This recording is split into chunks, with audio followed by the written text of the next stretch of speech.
বুকে ব্যথা, পেটে ব্যথা, মাথায় ব্যথা, আরো কোন কোন জায়গায় ব্যথা, ওই যে গানটা ছিল বান্ধবী ললিতা। তো এই যে বান্ধবী বন্ধুদের যে ব্যথা, এত জায়গায় জায়গায় ব্যথা এখন হচ্ছে রাতারাতি, এটা কি এই ইডির চাপের জন্যই নাকি? দেখো, একটা উডবার্ন বিভাগ যেটা তৈরি করা হয়েছিল সেটা তো কার্যত তৃণমূল নেতাদের 5 স্টার চিকিৎসালয়ে পরিণত হয়েছিল। তো এখন তো সেটা হবে বলে মনে হচ্ছে না। এবার বান্ধবীদের এই বন্ধুদের, এখন তো বান্ধবীদেরকে বন্ধু সংখ্যা বেশি তৃণমূল কংগ্রেসের এই বন্ধুদের কোন কোন জায়গায় ব্যথা, এখন তাদের হয়তো দেখা যেতে পারে যে তাদের এমন গোপন গোপন জায়গায় ব্যথা হলো, যে অঙ্গ তাদের নেই শরীরে সেই অঙ্গেও ব্যথা হলো। পশ্চিমবঙ্গে এটা আমরা দেখেছি, যে পুরুষের গর্ভাশয়ে ব্যথা হয়ে গেছে, মহিলাদের টেস্টিসে ব্যথা হয়ে গেছে। তা হয় যখন ধরা পড়বে তৃণমূলের নেতারা নেত্রীরা, তখন তাদের বিকট বিকট অঙ্গে ব্যথা শুরু হবে।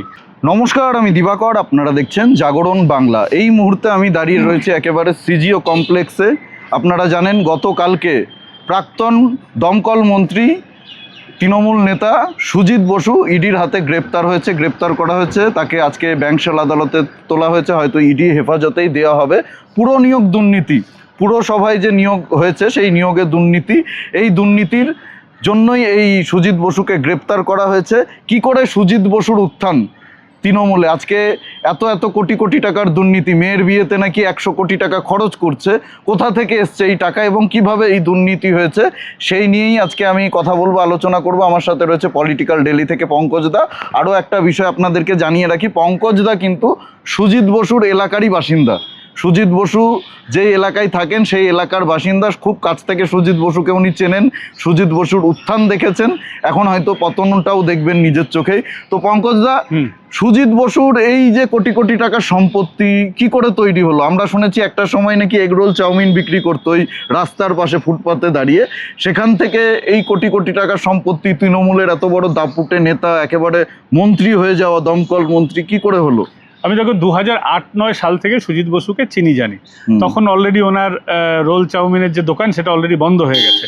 কিন্তু যেটা তৃণমূলের নেতাদের কাছ থেকে শুনেছি, সেই সময় আমি দৈনিক সংবাদপত্রে কাজ করি, তো তারই সহযোগী যারা ওনাকে তৈরি করেছেন তাদের মুখেই শোনা, নাম বলা একটু অসুবিধা আছে কারণ তাহলে ওনার উপরে আক্রমণ হতে পারে, তার মুখেই শোনা যে নাগের বাজার থেকে আমরা যখন একটু দমদম স্টেশনের দিকে এগোচ্ছি তখন মতিঝিলের ওখানটায় ওনার রোল চাউমিনের দোকান ছিল।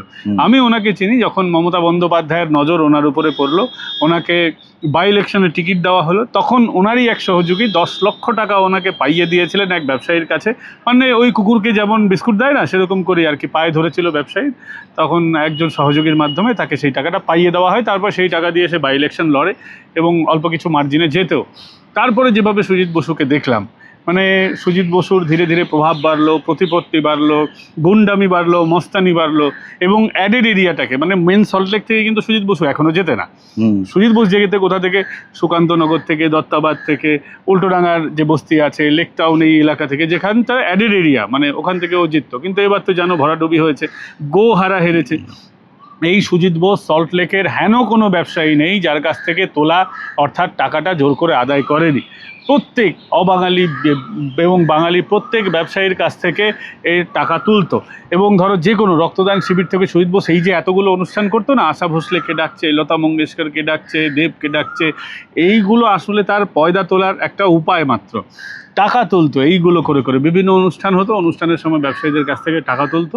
এইটা হচ্ছে সুজিত বোসের মূল হচ্ছে সোর্স অফ ইনকাম। তারপর সেই সোর্স অফ ইনকাম থেকে দেখা গেল যে ও চেন বিজনেস শুরু করলো ছেলের নাম করে। ছেলে আর কিছু না, সমুদ্র বসু এমন কোনো কেউ কেটা নয়, বা সমুদ্র বসুকে সিনেমায় নামানোর চেষ্টা করেছে। তারপরে একজন অভিনেত্রীর সাথেও বিভিন্ন অভিনেত্রীর সাথে তো খুব মাখো সম্পর্ক ছিল, বেশ কয়েকজন অভিনেত্রী, কিন্তু তাদের আমি নাম করতে চাইছি না। আস্তে আস্তে ছেলের নামে, মেয়ের নামে, অমুকের নামে, বউয়ের নামে, তমুকের নামে, শালির নামে, শালার নামে, এরকম করতে করতে করতে করতে প্রচুর কনস্ট্রাকশন ব্যবসায় নামলো, তারপরে হোটেল ব্যবসায় নামলো, আরও কত ব্যবসা আছে আমার ঠিক জানা নেই, সব তো আমার পক্ষে জানা সম্ভব নয়, কারণ ওনার সাথে দীর্ঘদিন আমার একটা দূরত্ব তৈরি হয়ে গেছিলো। মোটামুটি সল্টলেকে আমাদের যখন মারধর করলো, সল্টলেক ইলেকশনে আমাদের 20 জন সাংবাদিকদের মারধর করা হয়েছিল, সমস্ত পত্রপত্রিকায় সেই খবর হয়েছিল, তার মধ্যে অন্যতম ছিলাম আমিও। তারপর তার সঙ্গে দূরত্ব, এবং তারপর ওর আমার প্রতি একটা রাগ তৈরি হলো, বিদ্বেষ তৈরি হলো। আমি তখন মাধ্যম বলে একটা ডিজিটাল মিডিয়ায় কাজ করি, সেখানে একটা খবর করেছিলাম যে একটা কালী মূর্তি ভাঙা হয়েছিল এবং একটি মুসলিম ছেলে ওই ভাঙার ক্ষেত্রে অভিযুক্ত ছিল, এবং পুলিশ এফআইআর করেছিল, এফআইআরে ওই মুসলিম ছেলেটির নাম ছিল। ওই খবর করার পর দেখা যায় যে সুজিত বোস আমার উপরে খেপে গেল। আমি যতদূর পুলিশের কাছ থেকে শুনেছি, পুলিশ আমাকে যেরকম কোঅপারেট করে যেটুকুন জানতে পেরেছি, সেটা হচ্ছে যে তৃণমূলের কোনো এক ডিজিটাল আছে না, ওই যে অনেক পাপোশ টাপোশ আছে, সেরকম তৃণমূলের এক পাপোশ নেতা, ওই খোঁচা খোঁচা দাড়ি কাটেও না ঠিক করে, দাঁতটা মাজেও না, সেই নেতার নাকি সুজিত বোসকে জানায়, তারপরে সুজিত বোস পুলিশকে বলে, পুলিশ একটা সুমোটো কেস করে। এই হচ্ছে ব্যাপার। তারপরে আমাকে তো গ্রেপ্তার করানোর হলো, সুজিত বোস আমাকে অ্যারেস্ট করালো। আমাকে 5 দিনের পুলিশ পিসি প্রেয়ার করেছিল, কিন্তু শুভেন্দু অধিকারী, অমিত মালব্য, সেই সময় সুকান্ত মজুমদার পার্টির প্রেসিডেন্ট ছিলেন, তারা যখন এই বিষয়টাকে হাইলাইট করলেন যে একজন সাংবাদিককে এভাবে বেআইনিভাবে অ্যারেস্ট করা হয়েছে, তারপর বিষয়টাতে পুলিশও একটু চাপে পড়লো। জাজও ওই বিষয়টা দেখলেন, এবং যেহেতু পুলিশেরই সুমোটো ছিল অ্যারেস্ট করার বিষয়ে, যে ঘটনাটা ঘটেছিল সেটার বিষয়, তো তখন আমাকে আলটিমেটলি ছেড়ে দেওয়া হলো। কিন্তু সুজিত বোস, তারপরেও দেখলাম যে সুজিত বোস ভদ্র হয়নি। সুজিত বোস তারপরেও তোলা তুলে গেছে, ইডি দেখো রেড করেছে, শুনেছি নাকি 45 কত প্রচুর একটা পরিমাণ, সম্ভবত 45 লক্ষের কাছাকাছি নাকি এই বিষয় নাকি অ্যাটাচ ফ্যাটাচ করা হবে, এরকমটা শুনতে পাচ্ছি। এবং হিউজ ক্যাশও পাওয়া গেছে, সমুদ্রকেও ডাকা হয়েছিল, জিজ্ঞাসাবাদ করা হয়েছে। তো সুজিত বোস যে ব্যক্তি, এই যে একে দেখো যে বিরাট দানবীর, এসব দানের টাকা, বা তাপস চ্যাটার্জিকেও তোমরা দেখেছো বিরাট দানবীর, এই দানের টাকা তো ওরা তো নিজেদের বাড়িতে টাকা ছাপায় না, কোনো এদের ট্যাক্সাল নেই, মানুষের কাছ থেকে লুটের টাকা। এই যে রবিনহুড ইমেজ, এইগুলো এরা এই যে পুরো নিয়োগ দুর্নীতির জন্য যে সুজিত বোসকে আটক করা হলো, এই পুরো নিয়োগ দুর্নীতিতে আমরা শুনতে পাচ্ছি যে 3000-এর বেশি, প্রায় 100-র উপরে, 120-22টা পৌরসভাতে 3000-এর বেশি অযোগ্যদেরকে আর কি চাকরি দেওয়া হয়েছে। আর এই চাকরিটা দিয়েছে এই সুজিত বসু, তার সাথে আরো অনেকে রয়েছে। এখন তো মদন মিত্রের নামও বেরিয়ে আসছে, ববি হাকিমের নামও বেরিয়ে আসছে। এরা সবাই জড়িত ছিল, এবং এর একটা পার্সেন্টেজ, ওই ওদের যেটা হয় 25% এবং 75% কালীঘাটে গেছে, মমতা বন্দ্যোপাধ্যায়ের কাছে গেছে, ভাইপোর কাছে গেছে। এই দুর্নীতিটা কি করে হয়েছে এবং কিভাবে এই দুর্নীতির প্ল্যানটা করা হয়েছে? দেখো, আমি তোমাকে স্পষ্টভাবে বলি, এক একটা ক্ষেত্রে, বিভিন্ন ক্ষেত্রে, নিয়োগের ক্ষেত্রে, ওই যে তোলাবাজ ভাইপো আছে, যার নাম অভিষেক বন্দ্যোপাধ্যায়, খাতায় কলমে পিসিমণির ভাইপো যিনি, অর্থাৎ মমতা বন্দ্যোপাধ্যায়ের ভাইপো, এক একটা র্যাকেট যেটা আছে তার এক একজনকে দায়িত্ব দেওয়া ছিল। এই মালটার কাছে ছিল পুরসভা নিয়োগ দুর্নীতির র্যাকেট।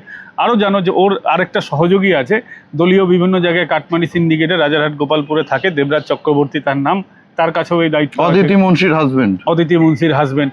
তো এই সুজিত বোস কি করেছে দেখো, সমস্ত পুরসভায় দুর্নীতি হয়েছে, কেউ ধোয়া তুলসী পাতা না। আর পুরসভায় যতগুলি নিয়োগ হয়, একেবারে ওই ক্যাজুয়াল কর্মী থেকে শুরু করে, যার কন্ট্রাকচুয়াল থেকে শুরু করে, একদম যারা পেড স্টাফ, তাদের সকল যে নিয়োগটা হয়েছে সবটাই দুর্নীতির মাধ্যমে হয়েছে, কোনোটাই ভদ্রভাবে হয়নি, স্বচ্ছভাবে হয়নি। এবং তুমি দেখবে যত পুরসভার কাউন্সিলরের ছেলে মেয়ে, বউ, ভাতিজা, এরাই সব হচ্ছে পড়াশোনায় খুব ভালো, এরাই সব চাকরি পেয়েছে তৃণমূলের আমলে। আর এদেরকেও টাকা দিতে হয়েছে, এমন না যে ফ্রিতে হয়েছে। তো পুরো হিসেব করে এই ব্যাপারটা অয়নশীলের যখন বিষয়টা সামনে আসে, তখন এটা উঠে আসে। এবার বিষয়টা হচ্ছে, তুমি খোঁজ নিয়ে দেখবে, তৎকালীন বিধান বিশ্বাসের পরিচিতরা চাকরি পেয়েছে। তৎকালীন উত্তর দমদম পুরসভায় বিধান বিশ্বাস যখন চেয়ারম্যান হননি, তার আগে যিনি ছিলেন, আমার নামটা মনে পড়ছে না, তার ছেলের চাকরি হয়েছে। তার আগে যিনি ছিলেন, তাদেরও পরিবারের চাকরি হয়েছে। সমস্ত পুরসভায় মদন মিত্রের খাপের লোকেরা চাকরি পেয়েছে, টালিগঞ্জের অরূপ বিশ্বাসের খাপের লোকেরা চাকরি পেয়েছে। এই যে খাপ সংস্কৃতি তৈরি হয়েছে পশ্চিমবঙ্গে, নেপোটিজম কালচার, পয়সার বিনিময়ে, এই গোটা পুরসভায় তুমি কাকে কাকে ধরবে? সব কটা গ্যারেজ হয়ে যাবে। যদি তদন্ত ঠিকভাবে হয়, একটা পুরসভার পুরপ্রধান কিন্তু ছাড় পাবে না। মানে 2011-র পর থেকে যতগুলি তৃণমূলের নেতা আছে, আলাদা তোমাকে জেল বানাতে হবে এর জন্য, কারণ কয়েক হাজার লোককে ধরতে হবে। তুমি একটা জেলে এদেরকে কম্পেনসেট করতে পারবে না, বা জেলের পরিধি বাড়াতে হবে, হয়তো জেলের মধ্যে 5 তলা বিল্ডিং করতে হলো, এরকম একটা বিষয় দাঁড়িয়ে যাচ্ছে। তো দেখা যাক। কিন্তু আমার যেটা মনে হয়, এরপরে রথীন ঘোষের সময়টা খারাপ আসতে চলেছে। আর যদি তদন্ত ঠিকঠাকভাবে হয়, ববি হাকিমের কপালটা পড়তে চলেছে। এবং মদন মিত্র তার কপালটা পড়তে চলেছে। কালকে আমরা ওই মদন মিত্রর কথা বললে বলে মনে পড়লো, কালকে মদন মিত্র শুনলাম একেবারে অসুস্থ হয়ে হসপিটালে ভর্তি হয়ে গেছে। আর সুজিত বসুর তো রাত থেকেই একেবারে বুকে ব্যথা নাকি অভিযোগ করছে, শ্বাসকষ্ট হচ্ছে। সেটা তো একেবারেই পিঠ বাঁচানোর জন্য। কিন্তু এই যে যাদের যাদের বুকে ব্যথা, পেটে ব্যথা, মাথায় ব্যথা, আরো কোন কোন জায়গায় ব্যথা, ওই যে গানটা ছিল বান্ধবী ললিতা, তো এই যে বান্ধবী বন্ধুদের যে ব্যথা, এত জায়গায় জায়গায় ব্যথা এখন হচ্ছে রাতারাতি, এটা কি এই ইডির চাপের জন্যই নাকি? দেখো, একটা উডবার্ন বিভাগ যেটা তৈরি করা হয়েছিল সেটা তো কার্যত তৃণমূল নেতাদের 5 স্টার চিকিৎসালয়ে পরিণত হয়েছিল। তো এখন তো সেটা হবে বলে মনে হচ্ছে না। এবার বান্ধবীদের এই বন্ধুদের, এখন তো বান্ধবীদেরকে বন্ধু সংখ্যা বেশি তৃণমূল কংগ্রেসের এই বন্ধুদের কোন কোন জায়গায় ব্যথা, এখন তাদের হয়তো দেখা যেতে পারে যে তাদের এমন গোপন গোপন জায়গায় ব্যথা হলো, যে অঙ্গ তাদের নেই শরীরে সেই অঙ্গেও ব্যথা হলো। পশ্চিমবঙ্গে এটা আমরা দেখেছি, যে পুরুষের গর্ভাশয়ে ব্যথা হয়ে গেছে, মহিলাদের টেস্টিসে ব্যথা হয়ে গেছে। তা হয় যখন ধরা পড়বে তৃণমূলের নেতারা নেত্রীরা, তখন তাদের বিকট বিকট অঙ্গে ব্যথা শুরু হবে। আসলে কিছুই না, এগুলো হচ্ছে যে মেডিকেল গ্রাউন্ডে যদি একটু ছুটকারা পাওয়া যায়, যদি একটু মানে আমাদের বিচারকরা যদি একটু দয়া করে তাকে জামিন টামিন দিয়ে দেন, বা কাস্টাডিতে রাখলেন না, একটু হাসপাতালে এইগুলো হচ্ছে ওই একটু ছুটকারা পাওয়ার পদ্ধতি। কিন্তু সুপ্রিম কোর্ট থেকে শুরু করে হাইকোর্ট অব্দি সব তো বুঝে গেছে তৃণমূল নেতাদের চোর চিটিংবাজি। এবং সুপ্রিম কোর্ট মমতা বন্দ্যোপাধ্যায়, অভিষেক বন্দ্যোপাধ্যায়ের উপরে সব থেকে বেশি দরাজ হস্ত ছিল, একেবারে দক্ষিণ হস্ত তাদের মাথায় ছিল। তো তারাও এখন পাল্টি খেয়ে গেছে, পাল্টি না, তারা বুঝে গেছেন যে এরা অদ্ভুতভাবে। আমিও এটা দেখেছি ডিওয়াই চন্দ্রচূড় চলে যাওয়ার পরে এই যে মমতা বন্দ্যোপাধ্যায়, অভিষেক বন্দ্যোপাধ্যায় তৃণমূল কংগ্রেসের প্রতি যে দয়া মায়া, সেইটা সুপ্রিম কোর্টের একেবারে চলে গেছে। হবে না কেন? দেখো, জয়মাল্য বাগচি এখানে তিনি বিচারপতি ছিলেন, তিনি পশ্চিমবঙ্গে কাজ করেছেন, তিনি জানেন পশ্চিমবঙ্গে তৃণমূল কংগ্রেস নামক দলটির কত কেলেঙ্কারি আছে, কি করেছে না করেছে। সেই জায়গায় তিনি যখন সুপ্রিম কোর্টে গেছেন, তিনি তো নিশ্চয়ই সুপ্রিম কোর্টে তার সহ বিচারক যারা আছেন তাদেরকে বলেছেন যে তৃণমূল কংগ্রেস নামক এই কিটটা আসলে কত বড় কিট আর কি, এটা কিট বললে ভুল হবে, এটা বিরাট বড় একটা সিস্টেম তৈরি করে ফেলেছে আর কি। তো এরা পশ্চিমবঙ্গকে মানে ঘুণের মতন ধীরে আস্তে আস্তে খেয়ে ফেলেছে। এবং এর অনেক সময় হয় কি যে কোনো বিচারালয়ে বিরোধী দল তাদের প্রতি একটা সিম্প্যাথি কাজ করে, কারণ এটা ধারণা করা হয় যে শাসক দল বিরোধীদের উপর অত্যাচার করবে, যেটা পশ্চিমবঙ্গে একদম ঠিক। কিন্তু এখানকার যে শাসক দল তারা যে পরিমাণ অত্যাচার করছে, এরা কেন্দ্রের পরিপ্রেক্ষিতে বিরোধী দল হলেও রাজ্যের পরিপ্রেক্ষিতে এরা শাসক দল। তো আস্তে আস্তে সময় লাগে না সব কিছু বুঝতে। তো এখন সুপ্রিম কোর্টেরও চোখ খুলে গেছে, ফলে এরা কোনো আদালতে গিয়ে কোনো লাভটি পাবেন না। 7 বছর জেলের মেয়াদ, তার মধ্যে 2-3 বছর খাটতে হবে মিনিমাম, নালে তার আগে তো আইনে যেটা আছে সেটা তো আমি বদলাতে পারবো না। 50% খাটতে হবে মোটামুটি। তারপরে ধরো বাইরে বেরিয়েও এলে যদি প্রমাণ হয়ে যায় দুর্নীতি, যেটা হওয়ার সম্ভাবনা প্রবল, কারণ এখন রাজ্যেও ভারতীয় জনতা পার্টির সরকার এবং জিরো টলারেন্স, মুখে অনেক ভালো ভালো কথা বলবেন, ক্ষমতায় এসেছেন, কিন্তু শুভেন্দু অধিকারী ভালো কথা বললেও যেটা তার জিরো টলারেন্সের যে নীতিটা আছে, যেটা তিনি এখন বলছেন সব কিছু বলার দরকার নেই, মানে তিনি বুঝিয়ে দিচ্ছেন বলার দরকার নেই, কাজে করে দাও। তো সেই কাজটা কিন্তু হবে, এবং নিশ্চিন্তে থাকুন, রাজ্যে এখন বিজেপি সরকার কাউকে ছাড়বে না।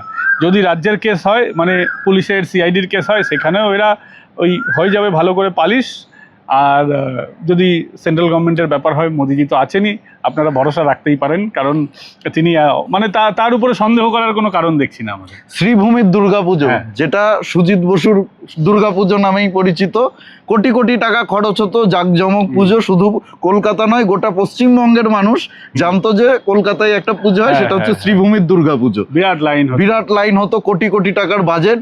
এবার কি সেই পুজোটা হবে? আর হলে কি থিম হতে পারে, তোমার কি ধারণা? আমার মনে হয় এবার যেহেতু সুজিত দা তো বেরোতে পারবেন না পুজো অবধি, হ্যাঁ, ওনার কপালটা খুব খারাপ, বড্ড গরম পড়েছে, মানে দেখতে পাচ্ছেন তো কত ঘাম হচ্ছে, তোমার আমার ঘাম হচ্ছে। আমি শুধু ভাবছি যে জেলের মধ্যে তো যেখানে পাখা ঠিকঠাক থাকে না, সেখানে তার জন্য মানে রীতিমতো খারাপ লাগছে। কিন্তু চুরি দুর্নীতি করলে তো এগুলো হজম করতে হবে। তা আমার মনে হয় সুজিতদার অবর্তমানে যারা ওখানে পুজো করবেন, আপনারা নির্ভয়, কারণ রাজ্য সরকার আপনাদের পাশে থাকবে, আপনারা নিয়োগ দুর্নীতির থিম করুন। সব কটা দুর্নীতিকে একটা ওখানে তো ছোট্ট জায়গা, একটা করে ছোট কর্নার করে নিয়োগ দুর্নীতিটা করুন। পুরসভা নিয়োগ দুর্নীতি, সেখানে আপনারা সুজিত বসুকে কোমরে দড়ি পরানো দেখাতে পারেন, মানে মূল ঠাকুরের পায়ে অসুর হিসেবে সুজিত বোসকে দেখিয়ে দিন, সব থেকে ভালো। চেহারাটাও তো ওরকম। চেহারাটাই মোটামুটি ওরকমই আর কি, অসুর টাইপের বিরাট বড়।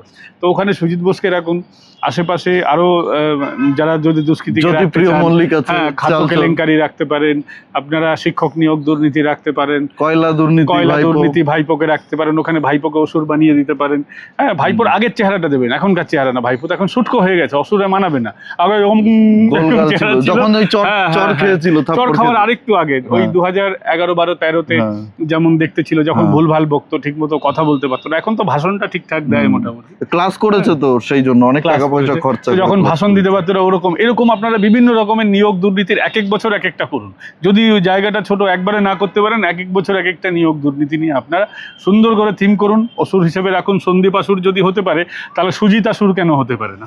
টাকা পয়সা কি উঠবে? এই যে কোটি কোটি টাকার বাজেট পুজোর, এইবার এই টাকা কে দেবে? আমরা তো দেখেছি সুজিত বসু আমি শুনেছি ফোন করে ব্যবসায়ীদের থেকে একেবারে জোর করে বুকে পা দিয়ে টাকা পয়সা তুলতো। সুজিত বসু তো ওই ক্লাবের আশেপাশে তো ওর 2-3টে জায়গা আছে ঠিকানা, আমি কয়েকটা ঠিকানা চিনি। মানে যেমন হচ্ছে তোমার শ্রীভূমি ক্লাবের উল্টো দিকেই দোতলায় যেখানে উনি বসতেন, ওখানে অনেক টাকা পয়সা নাকি গোছানো আছে। ওগুলি দিয়ে পুজো করুন। সুজিত বসুর বাড়ির নিচে নাকি অনেক চেম্বার আছে, উনি লুকিয়ে রেখেছে সোনাদানা, ওগুলো করুন, যেগুলো ইডিও খুঁজে পায়নি। ইডি তো বেশ কিছুটা, অল্প কিছু টাকা পেয়েছে, তো বাদ বাকি টাকা গেল কোথায়? সবথেকে মানে বান্ধবীর কাছে বা বাড়িতে রাখলে কেস খেয়ে যেতে পারে। এটা তো আমরা দেখেছি মোটামুটি অর্পিতার ওখান থেকে টাকা বেরোনোর পরেই তারপরে সবাই সচেতন হয়ে গেছে। তো এরা যেখানে যেখানে লুকিয়ে রেখেছে, আপনারা সকলেই জানেন যারা ওর সঙ্গে ঘোরাফেরা করেছেন, কোথায় কোথায় রাখতে পারে, সেখানে হানাদিন ওই টাকা দিয়ে আপনাদের 10 বছর মোটামুটি চলে যেতে পারে। একদম। অনেক অনেক ধন্যবাদ পঙ্কজদা। আপনারা জাগরণ বাংলায় যারা আজকের প্রোগ্রামটি দেখছিলেন, অবশ্যই ভালো লাগলে প্রচুর পরিমাণে শেয়ার করুন, সকলের কাছে পৌঁছে দিন, আর কমেন্ট করে জানান আপনাদের মূল্যবান মতামত। যদি কোনো পরামর্শ থাকে, প্রশ্ন থাকে, সেটাও জানাতে পারেন। আর আমাদের চ্যানেলে নতুন হলে অবশ্যই জাগরণ বাংলা ইউটিউব চ্যানেলটি সাবস্ক্রাইব করে পাশে থাকুন, পাশের বেল আইকনটি প্রেস করে দিন। আর পলিটিক্যাল ডেলি পঙ্কজদার যে ইউটিউব চ্যানেল আছে, সেখানে নিয়মিত ভিডিও আসে, প্রতিদিন ভিডিও আসে, সমস্ত বিষয় নিয়ে ভিডিও আসে। পলিটিক্যাল ডেলিটাও আপনারা দেখতে পারেন। সবাই একটু বলবো যে একটু ডিম পচা ডিম এগুলো ছুঁড়ে মারবেন না। হ্যাঁ, মানে যদি চোখের সামনে পড়ে যায়, এরা টমেটোটাও বাজারে সস্তা হয়ে গেছে শুনেছি, কিন্তু ওটাও ছুঁড়ে মারবেন না, বাকিটা বুঝে নেবেন। ভালো থাকবেন সবাই।